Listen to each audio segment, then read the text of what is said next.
Education Department bakin pentingna bahagi tu ki centers examination baro bakin penbiang nadong syadong ki protocols hakaba ka spread jong kaneka COVID-19 kan namjia hakaway pagway ka center ya kabala itu da ka embus hapo ka jelamik la jungi barokawi te ka kabangamut ban kerpat ia ki students ia ki mekik pa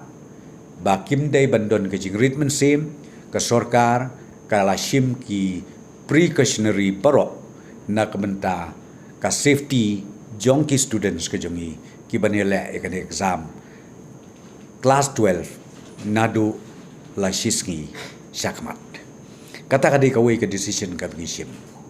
stakeholders bat kumjuru bat kitu ki authority concern jong kini ki institution te nak daw ngimpat la ban sim ya kanu karai naman ngidang up ya kaneka consultation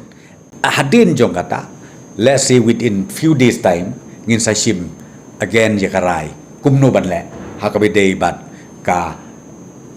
ya ka class 10 exam ka ban salong next week are still waiting. Again, we are still waiting the consultation which is being held right now between the Additional Chief Secretary of Education and the principals and the management